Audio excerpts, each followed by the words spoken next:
টেকনাফ থেকে আমাদের সাথে সরাসরি যুক্ত হচ্ছেন সহকর্মী শাহিন। শাহিন, জানাবেন এই যে ৭৩ জেলেকে ফেরত দিল সেই প্রক্রিয়াটা কেমন ছিল? এছাড়া আরও তো অনেকে তাদের হাতে জিম্মি এখনো আছে, তাদের প্রক্রিয়াটা কেমন হতে পারে বলে জানা গেছে? কোনো কিছু জানতে পেরেছেন কিনা বিজেপির সাথে কথা বলে?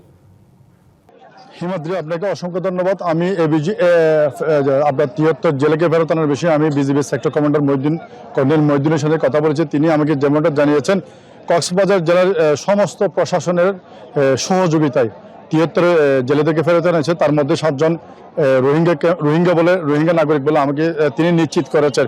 এবং যারা ফেরত আসছে তাদেরকে আপনার ট্রানজিট জেডিঘাটে রাখা হয়েছে এবং তাদের পরিবারের যে লোকজন তারা এখানে জেডিঘাটের পাশে অবস্থান করছে, তাদেরকে বিজিবি আপনার জেডিঘাটে নেওয়া যাওয়ার পর তাদেরকে পরিবার যাচাই বাছাই করে তাদেরকে হস্তান্তর করেছেন। এবং একজন যাদেরকে হস্তান্তর করে পরিবারে আমি মিয়ানমারে আটক জেলের মধ্যে একজনের সাথে কথা বলেছি। তিনি বলছেন তাদেরকে খাওয়া দাওয়া দিত না, তাদেরকে শারীরিকভাবে নির্যাতন করতো, এমনকি সেখানকার তাদেরকে পানি সদ্যা দিত না।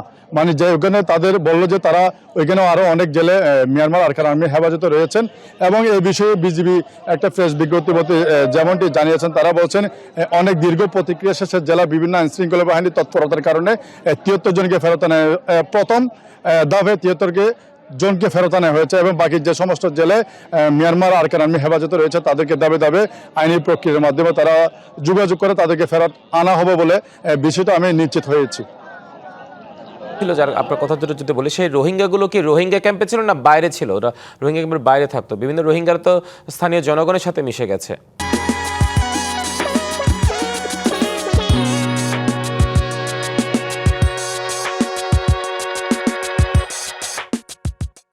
আপনার বেসিক্যালি যে ৭ জন রোহিঙ্গা আপনার ফেরত আসছে মিয়ানমার আরকান আর্মি হেফাজত থেকে, তারা হচ্ছে আপনার টেকনাফে যে সমস্ত নৌঘাটগুলো রয়েছে তারা জেলে হিসাবে তারা ট্রলার নিয়ে সাগরে মাছ শিকারে যায়।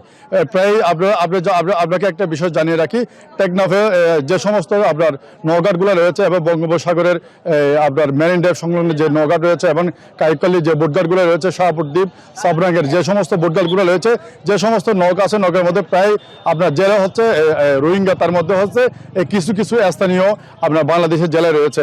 এবং জেলেগুলো হচ্ছে রেজিস্টারভুক্ত আর কি। তারা বিভিন্ন সময় মিয়ানমার থেকে দীর্ঘদিন যাবৎ আপনার বাংলাদেশে আসার পর তারা ক্যাম্পে আশ্রয় নিয়েছে এবং তারা হচ্ছে একটা ডাটা বেজের এনআইডির মাধ্যমে তারা একটা সরকারের আওতায় আছে। তারা বেসিক্যালি ওইটা কার্ডটা দেখায়, এখানে জেলে হিসাবে তারা নাফ নদীতে এবং বঙ্গোপসাগরে মাছ শিকারে যায়। শাহিন, ধন্যবাদ আপনাকে আমাদের সাথে যুক্ত হওয়ার জন্য।